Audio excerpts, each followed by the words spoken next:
Welcome to the Statement Makers podcast, where we hear from everyday people like you and me who have overcome the odds and are doing extraordinary things to make their communities and the world a better place to live. We hope you enjoy our conversation, get inspired, and become a statement maker. Hello, friends. Thank you so much for joining us for today's episode. Our first guest to the Statement Makers podcast is Sue Reynolds. Sue's story is one of hope, tenacity, and faith as she went from weighing 335 pounds to losing 200 pounds, becoming a world-class triathlete and representing the U.S. around the world in various races. And the best part of her story, she did this at age 60, which is an amazing example to all of us that it's never too late to discover our hidden gifts. Most recently, she wrote a book titled The Athlete Inside, where she shares her story of transformation, and 100% of the book proceeds are donated to the USA Triathlon Foundation. I had the pleasure of reading her book. I laughed and cried as I read her amazing story, and I am so excited we get to hear from her today as the first guest of the Statement Makers podcast. Sue, welcome to our show, and thank you so much for agreeing to be my first guest. Karen, I am so pleased to be here. I love the whole concept of your podcast. Love the name Statement Makers. And I think that your whole idea that just everyday people have stories and can accomplish great things and make a difference in their community. I just love that you're going to be telling those stories. And I'm honored to be your first guest. And I'm also going to be one of your first loyal listeners. Oh, that's wonderful. Well, we have our first, not only guest, but we have our first listener. So yay. There you go. Sue, let's just start by learning a bit about you before you started this wonderful transformation, before you were traveling the world and representing the U.S. in all these different triathlons.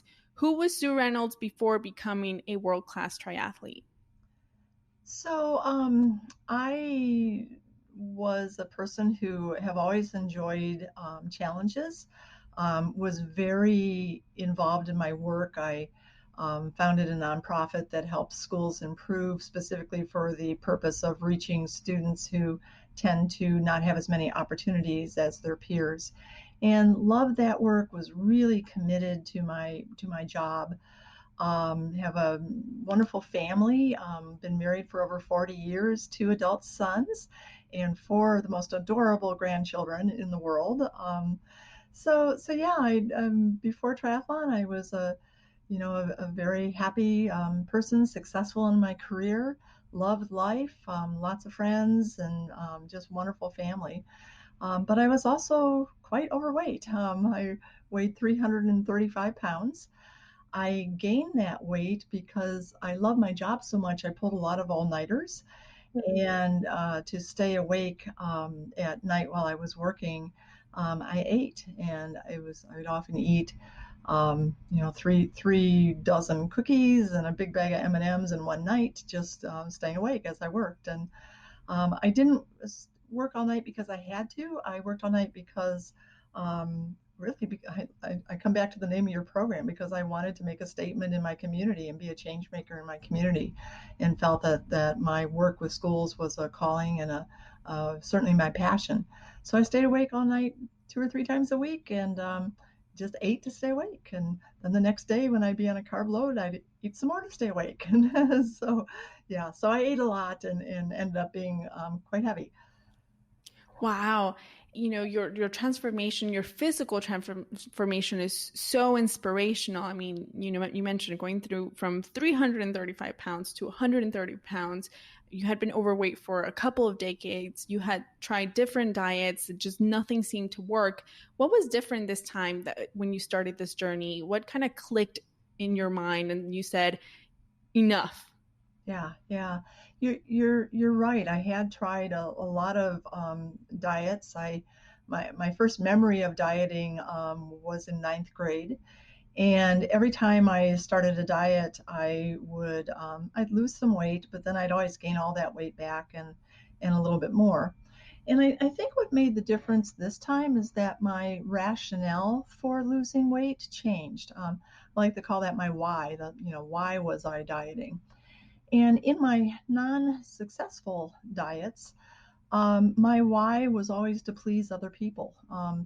When I was young, it was to please my parents, who I knew wanted me to be thin and attractive. And later, there was such an emphasis on being thin in the media. And as a teenager, I wanted to look like those thin models. And then as an adult, I knew my family was concerned about my health and being overweight. So, my why was to please them and to lose weight because they wanted me to be healthy.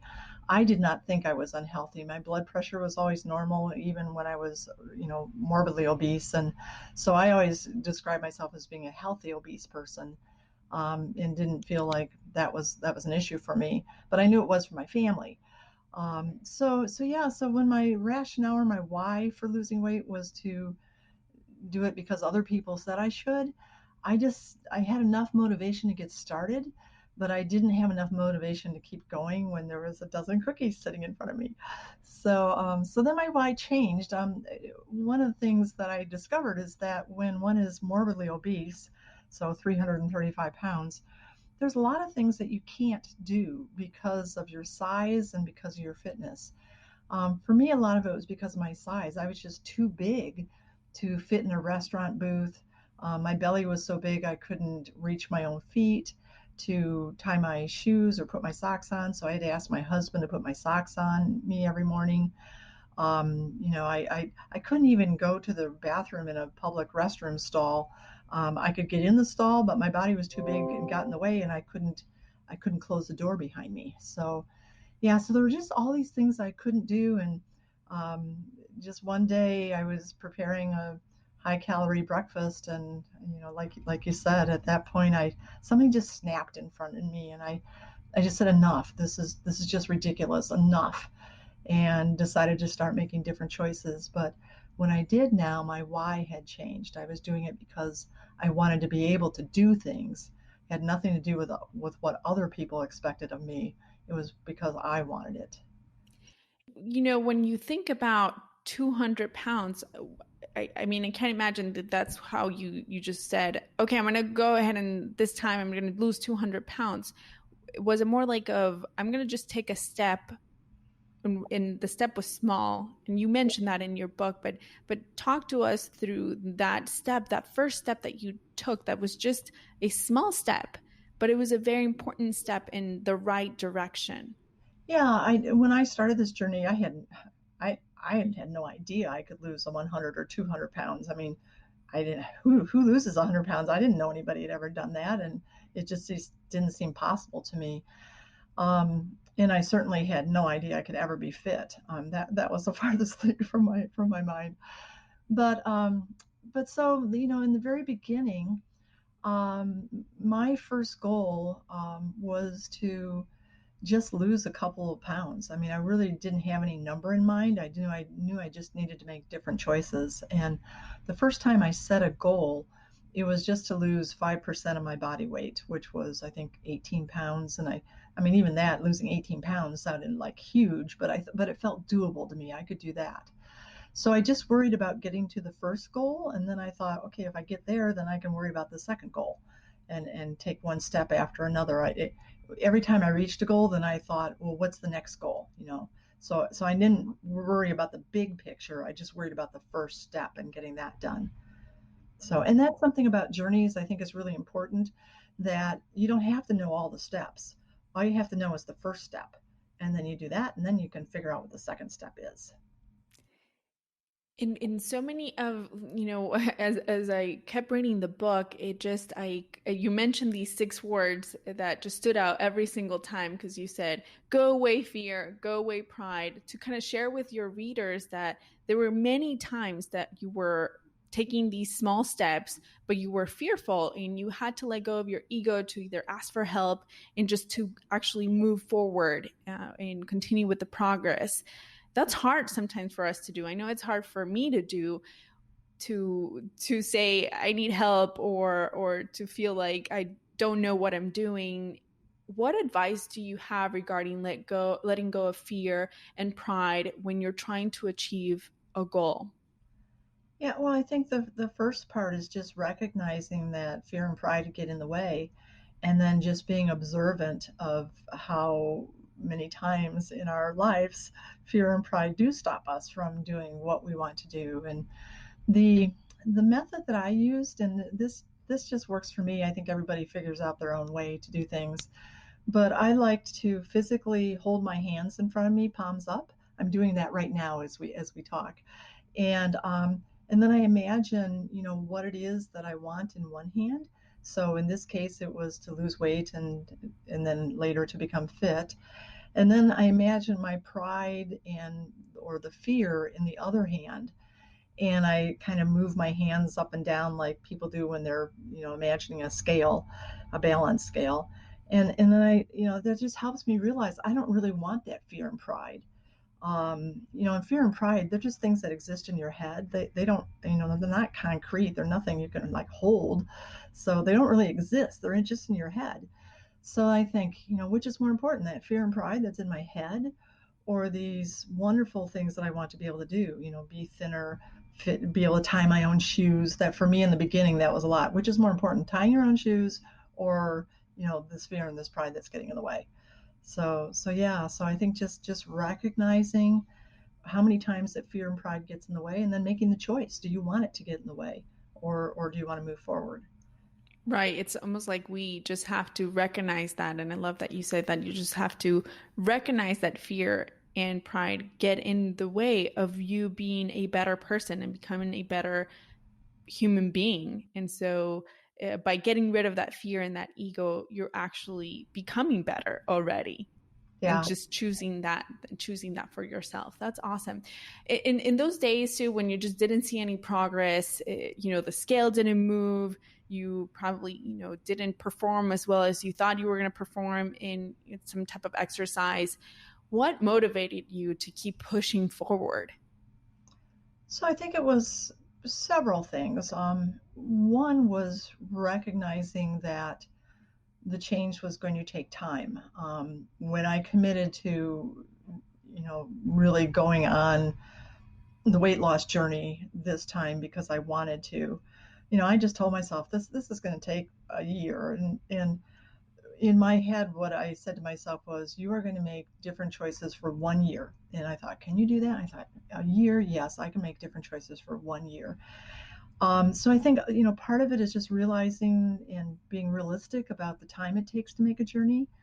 And then the other part is just patience, that yes, there were times when I'd get on the scale and I had followed my nutrition plan perfectly and I expected to see, a half a pound weight loss.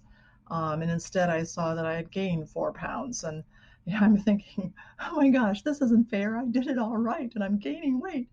But then I just had to again get into my head and say, okay, you're making the right choices. Just be patient, keep going, and eventually, this will work out. And then as I went along too, usually if I had a slide like gaining 4 pounds when I wasn't expecting it, I learned that there was usually a reason for that, and often I had eaten some processed food, so I stayed within my calorie limit. Or if I had planned to eat protein, I ate protein, but it was a processed protein that had a lot of salt in it. So I would gain, weight because of the salt, and then I learned that, okay, 3 days from now that water weight will go away, and then I'll come have an unexpected weight loss. And so yeah, so it all works out. It's just being patient though that I think is important, and not being quick to say, oh, this isn't working, to just stay steady as she goes.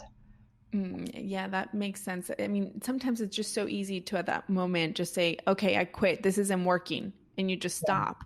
But it's almost like trusting the process and trusting the consistency and the discipline that you're putting in and understanding that you're a human being and things are going to affect your progress. And you just have to, like you said, be patient and continue doing what you're doing. And then eventually you'll see those results. Yeah, and I mean, just we all do that. I mean, look at you and your podcast. I know that this has been, on your mind for a long time, and there are lots of steps you had to do to get to this place, and you stuck with it, and you didn't let things discourage you, and here you are, you're doing your podcast. So, but yeah, you have to have that patience and that stick with itness.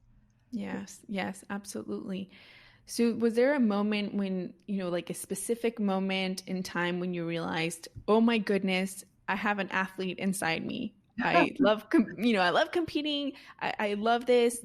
I didn't know this was within me. Or was it more of like a series of different events that led you to that realization? Yeah, I didn't realize that there was an athlete inside of me for a long time, and when I found that out, I was shocked and a little bit horrified. So, but it started out, my exercise started out just being walking, and I started out when I was, at 335 pounds, and at that weight, there's not a lot of exercise you can do. You're not going to be running sprints around a track.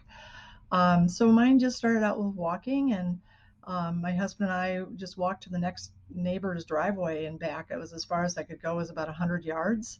But when I got home, I mean, I hadn't exercised for decades, and I was so excited that I had walked. And, it was exercise, and I only went 100 yards, but still it was exercise. And I was just really, really, really proud. And then the next day we walked to the next neighbor's driveway. It's kind of like you were saying before, one step at a time. So the second driveway and then the third driveway. And then another thing that happened, which I realize now it was really important in all the aspects of my journey, but I didn't know it then. It just kind of happened by accident.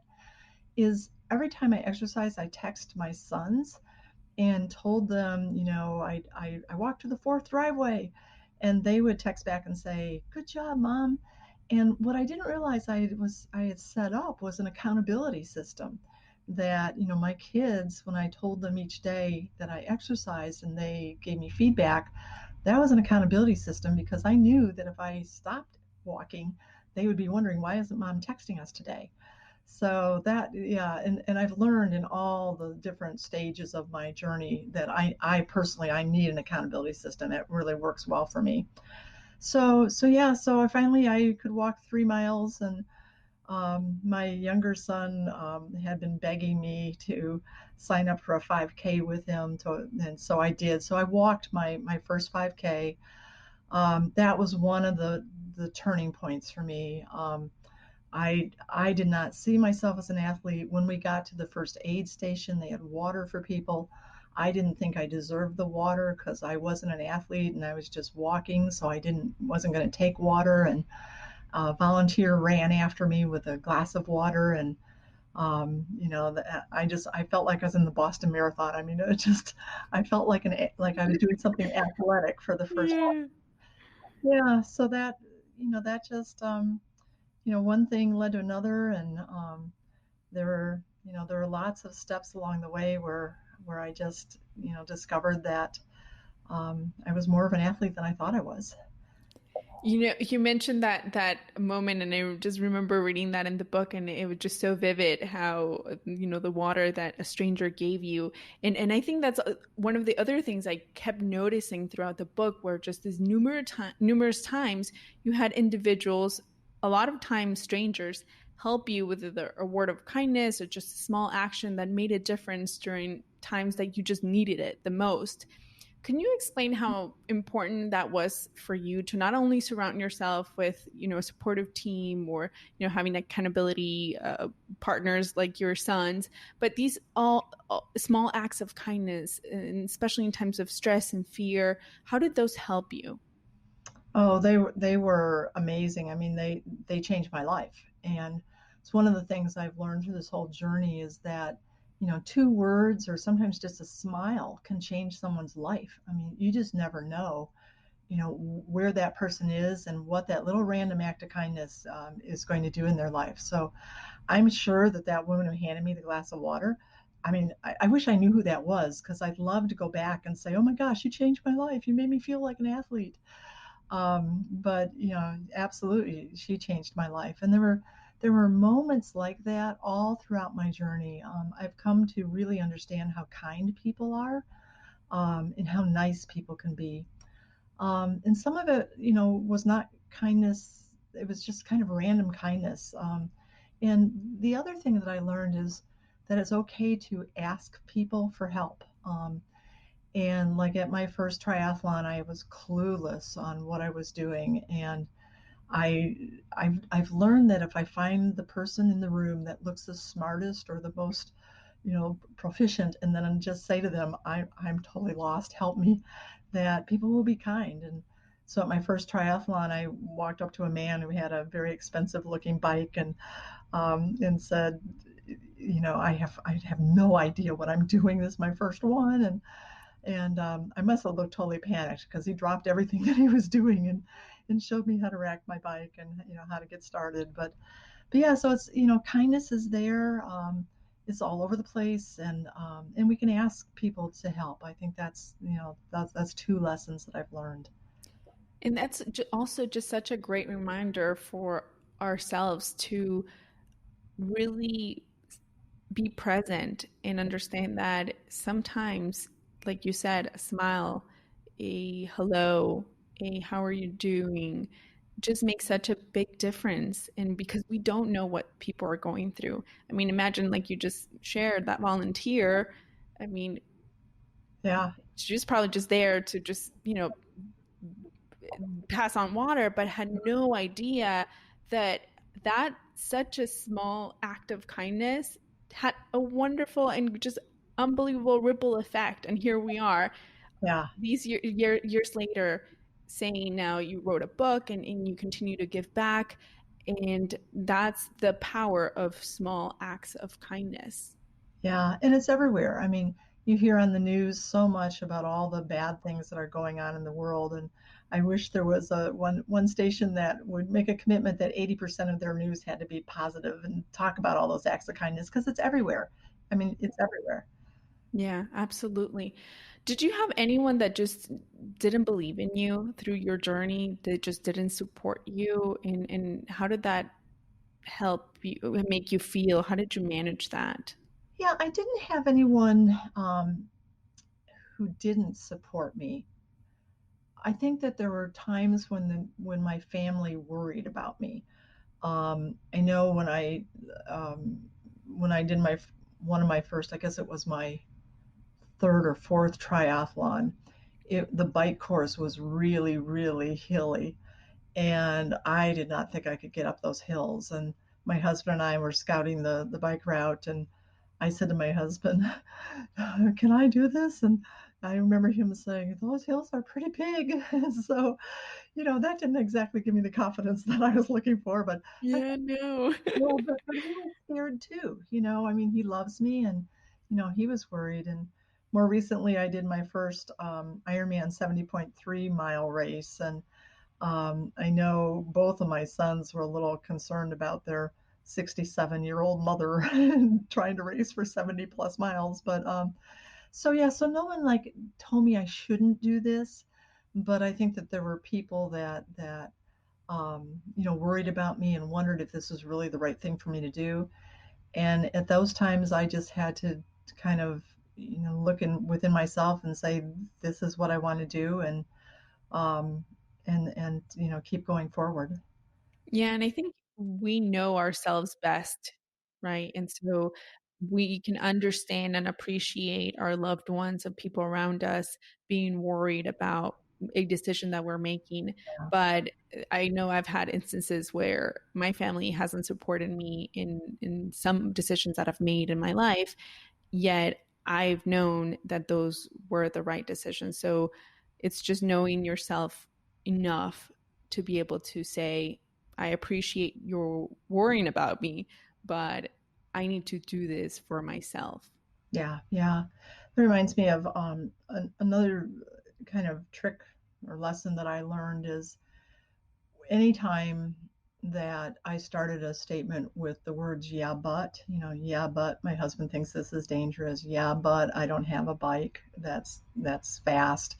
That those I've learned to recognize that anytime those words come up, that's something that I'm viewing as getting in the way of where I want to go. And then I have to just figure out a way to get around that. Talk to your husband, explain to him that yes, you can do 70 miles, it'll be fine, or buy a new bike, or save your pennies, or whatever. And I'm thinking, Karen, you asked me like who maybe interfered or was a blocker for me, but actually the biggest resistance came from within me. I was the one saying, yeah, but, yeah, but I'm going to crash on the bike. Yeah, but everybody's going to laugh at me. Yeah, but people will point at the obese person. So it was, I guess in reality, I was the person that was blocking myself or had the potential of blocking myself. Wow, that's powerful because I think that just shows us that sometimes we're our worst enemy. Absolutely. And you talk a lot about in the book about your coach athlete relationship with Coach Brandt. Uh-huh. He was just part of your journey, basically from the early beginning of your transformation. He believed in you when you were overweight. How important would you say is having a coach, having a guide when you're trying to become better, when you're in a season of change, when you're transforming? I think for me, it made everything easier. I'll talk about that in a second. But I always like to point out, if someone doesn't have a coach, that that we can't let that be a yeah, but, yeah, but I don't have a coach. Yeah, but I can't afford a coach. Anything that you don't have in so you think you can't get to where you want to go, that's just a temporary hurdle. It's not a roadblock, it's just a temporary hurdle. So and I had roadblocks, but I also had some wonderful doors open, and one was my coach. And yeah, Coach Brandt was he's just an amazing person. I when I first went to him, I only was hoping that he would answer a question. I wasn't really looking for a coach, and I was still obese, and I was a grandma, and I could barely walk, run 3 miles. I mean, I was not fit. And Coach Brandt was this young man who was younger than my sons, who was fit, and he was an Ironman, and was always in the top three of all the triathlons he did, or top three male overall. I mean, it's just this amazingly fit young man. And I'm thinking, why would he want to talk to an obese, unfit grandma? So, but he did. And to Coach Brandt's credit, he coaches a lot of top tier athletes and has taken many athletes to worlds. But I think his real knack and in his heart, his joy comes from coaching athletes who have a special hurdle. For me, it was my weight. For others, it's cancer, or he's had one athlete who had an organ transplant, and he helped Oh, him to, wow. yeah, do half Ironman 70.3s. And yeah, so he's just a very, very special person. And our relationship has been really interesting. I mean, I had to learn how to trust this young whippersnapper, and to take directions from this kind of person that was younger than my children. And he really stepped up to the plate. And then he had to figure out how to, not only build my fitness, but also build my confidence. Because, I mean, I didn't think of myself. I couldn't even call myself an athlete. I'd call myself an athlete wannabe or a pseudo athlete, but thinking that I was an athlete just sounded preposterous. But yeah, he really helped me, understand that I was an athlete. And then later he had to help me understand that I had potential. And yeah, so yeah, it was a wonderful, wonderful, wonderful relationship. And it was a two-way relationship. I mean, as an older person who had lots of life experience, there were times with Brandt's business where I would make a suggestion to him. So and then I always tried to be a really good guinea pig so that he could experiment on me, and I, could do exactly what he said, and then he could figure out if it was going to work or not. So, yeah, it was a good two-way relationship, and I feel very, very blessed to work with a coach like Brandt. Yeah, that, I mean, the relationship that you shared throughout the book was just so powerful because you explained that I mean it wasn't always perfect. No. He wasn't always happy with you and you weren't always happy with him, but you just built this trust where you knew that you had each other's back, but and that you were trying to do things for your progress. And tell us more about that, building that trust. I Yeah. mean, it took time. Yeah, it's a coaching relationship is just like any other relationship. There's different stages to the development of the relationship, and um, when Coach Brandt and I first started working together, we were kind of both in polite mode, and we would, just we're very polite to each other, and then, over time, we kind of got out of that stage and started seeing each other's uh, not really faults, but we weren't so polite when we would speak up if something was bothering us. So, yeah, there were times when I didn't do a workout exactly like Coach Brand had written it. And, as a coach, he needed to let me know that. And he learned that it didn't take much to get my attention, and that if he came on too strong with me, I'd probably just collapse in the tears.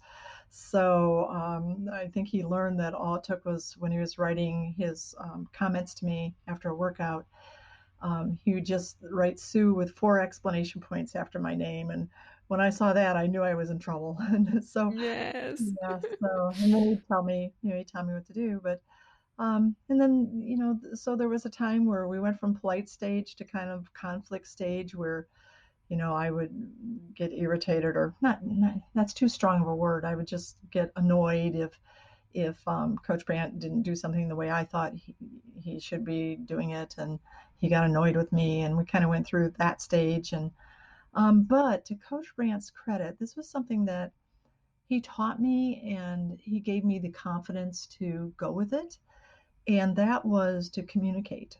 And so, in my coaching instructions, one of my instructions was that if I was upset about something, I had to go talk to him immediately.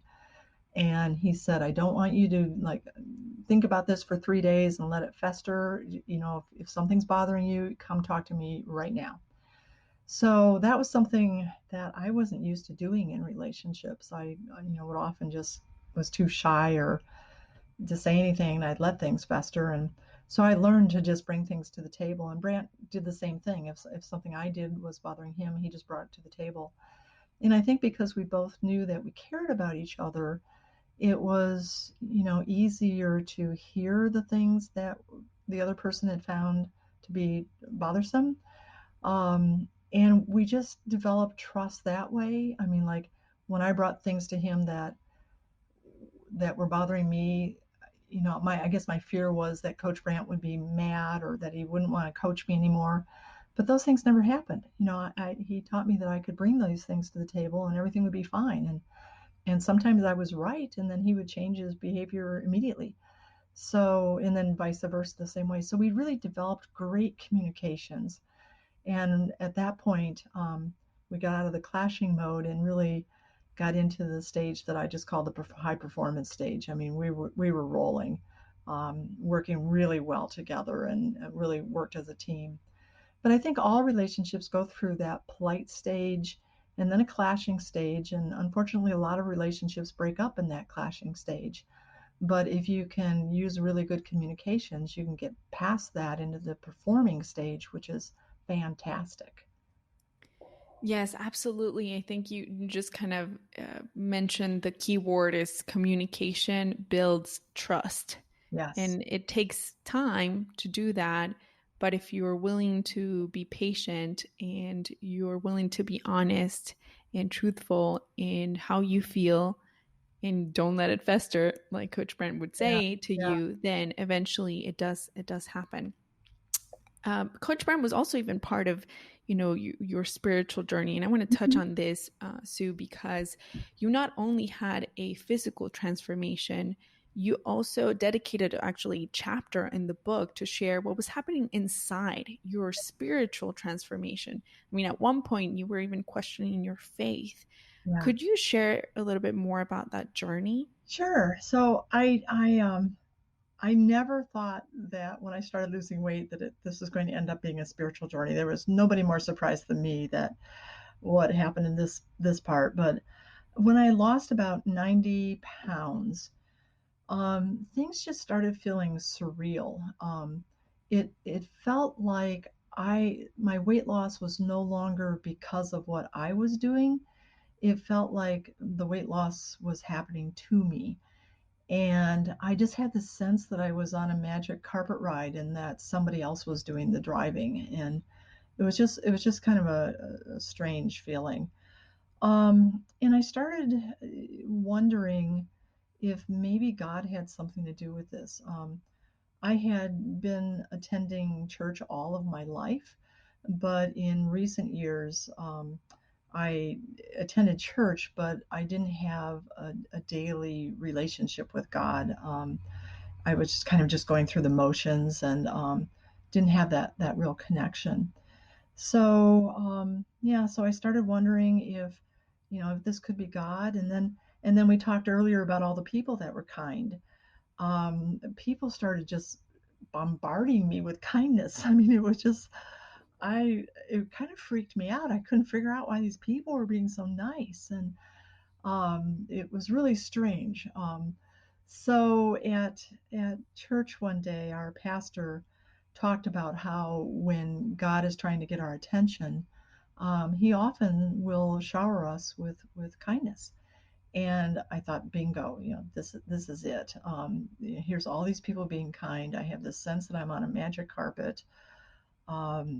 This is really weird. But I was too shy to talk with people about it. And I wanted to have like a reminder that I was on a spiritual journey as well. So I bought this little tiny, tiny, tiny cross on a necklace that you couldn't tell it was a cross unless you were like right on top of it.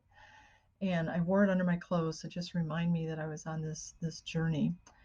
And then out of the blue, our son, who is now a pastor, but at the time he was just starting his journey as well, he came to me and said, "Mom, why don't we ever talk about God as a family?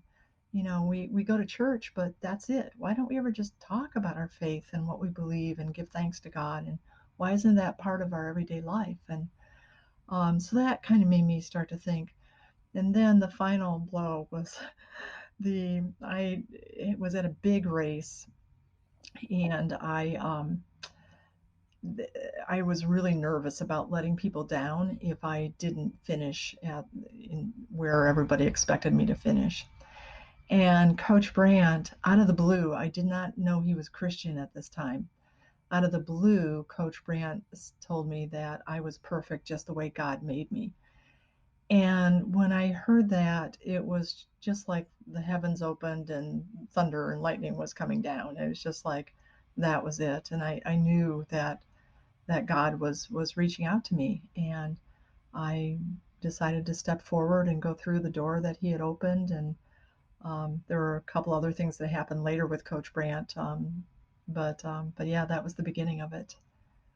Yeah, I mean, it was just so unbelievable to even see that you were a Christian all your life, and it was during this phase that you actually even almost like discovered the Bible, and you discovered having a relationship with God that you had not had for 60 years. Yeah, yeah, absolutely.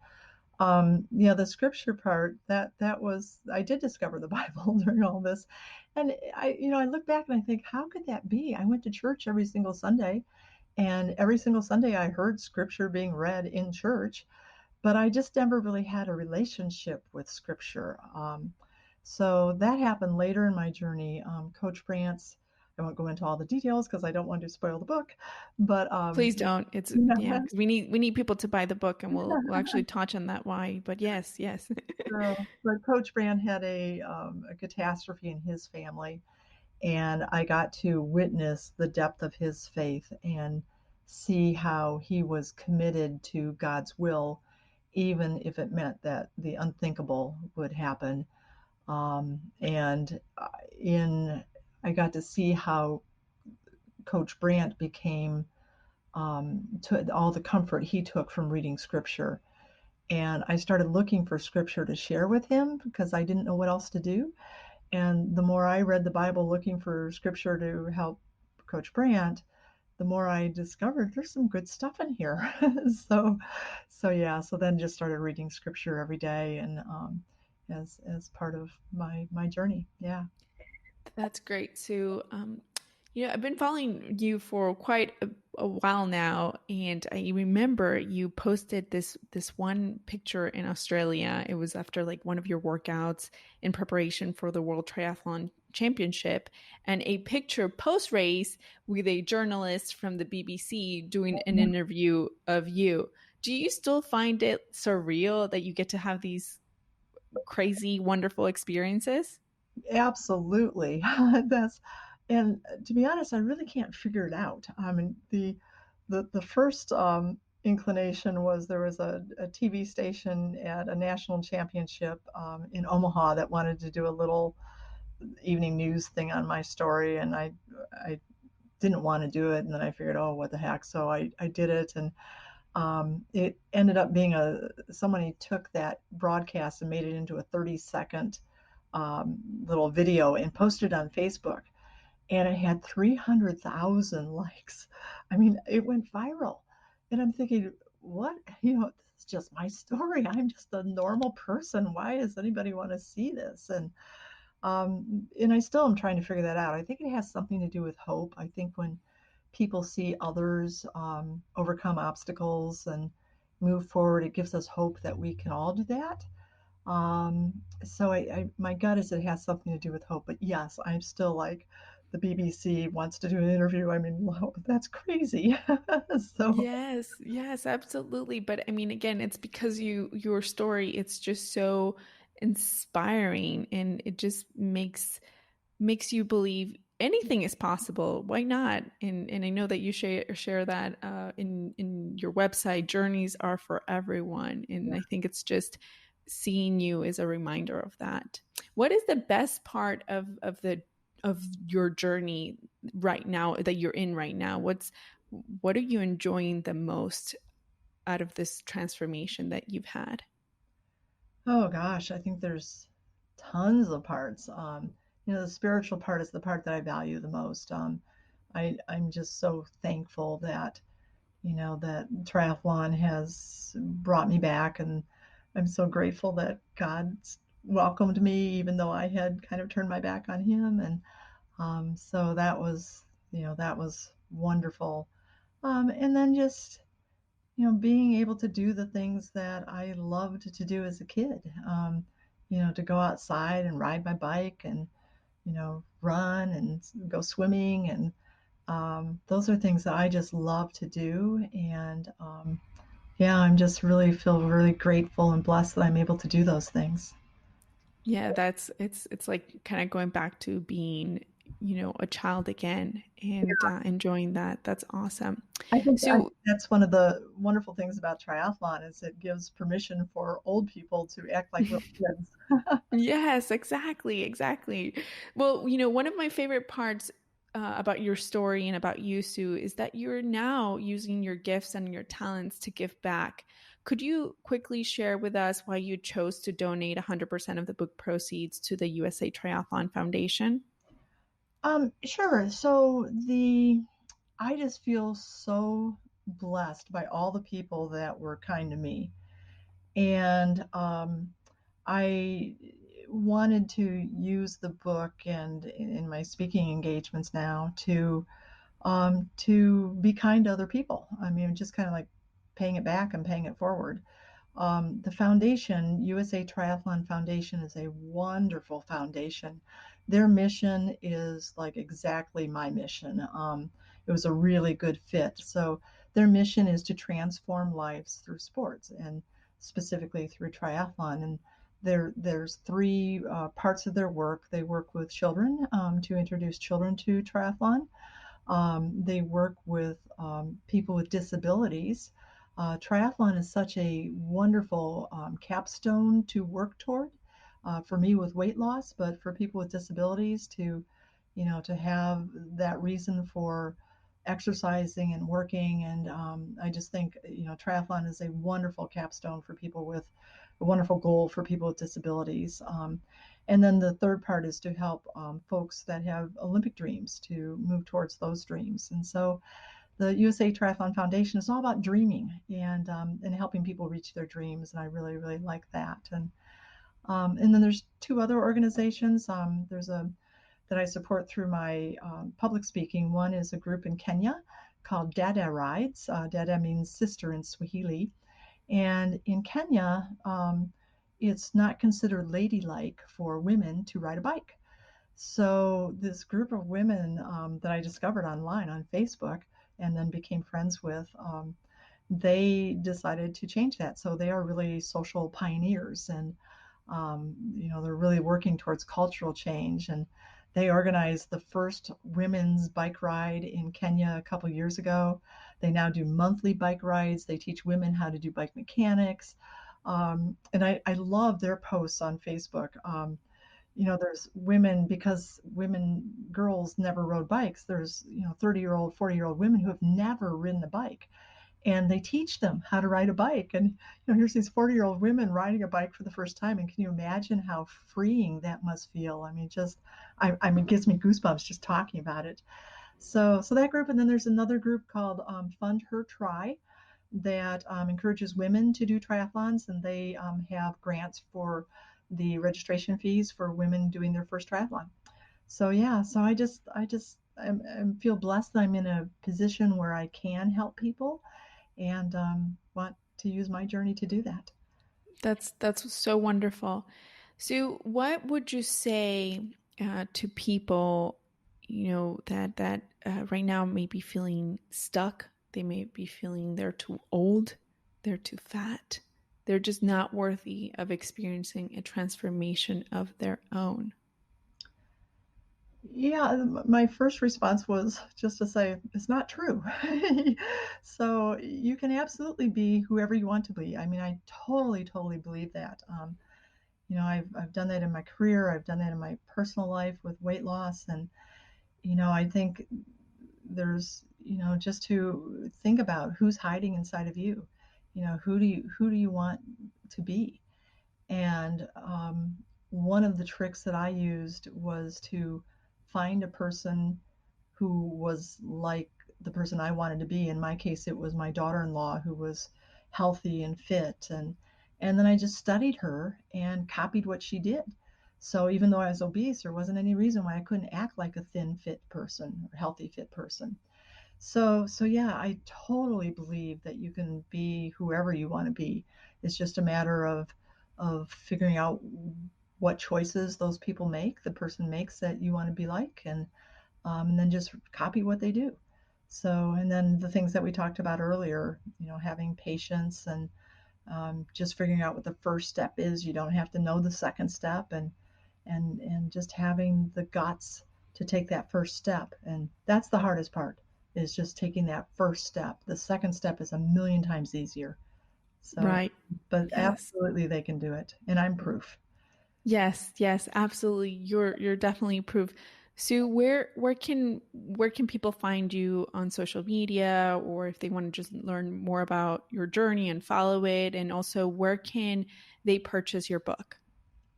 So I think the best way to connect with me, and I love it when people connect with me, because then I get to learn about them like you and I have connected. It's just been lots of fun. But my website is Sue Reynolds, so Sue REYNOLDS.net. And there, they all my social media is linked there, so they can connect with me on my social media. There's also a page of tips there for people that are beginning fitness journeys or weight loss journeys. Some of my thoughts just about the process of transformation are there, that I've learned both in my career and my fitness journey. So yeah, and there's links to the book there as well. The book is for sale just everywhere online, so Amazon, Barnes and Noble.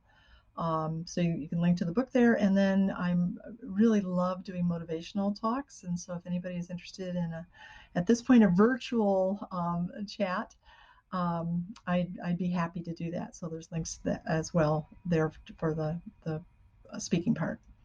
Perfect, perfect, Sue. Well, it's been a pleasure to get to talk to you, hear more about your story. I know you will continue to inspire more people. I know that you've inspired me. So thank you so much for joining us and for being the first guest on this podcast. Well, I can't tell you how honored I feel to be your first guest. And I think you're a natural at this, and I think the content of your podcast is so needed, and I just know that you are going to be wildly successful. Thank you, Sue. Thank you so much. Thank you. Wow. I couldn't have asked for a better first guest. Sue was so engaging, and I just loved her energy during our conversation. I really hope that you felt the same way and feel the way she feels, that journeys are for everyone and you are worthy of your own transformation. If you like this podcast, may I ask you for a quick favor? Please go to iTunes, find the Statement Makers podcast, and leave us a quick review. It really makes a difference with the algorithm and gives us a chance to help others find our podcast so they can also be inspired. If you enjoyed this episode, spread the love. Take a screenshot of your phone and share it with someone who you think would like to hear it. Also, feel free to tag us on Instagram at Statement Makers Podcast, or email me at statementmakerspodcast@gmail.com with any comments. I hope you join me on our next episode. And remember, you already have everything you need to become a statement maker.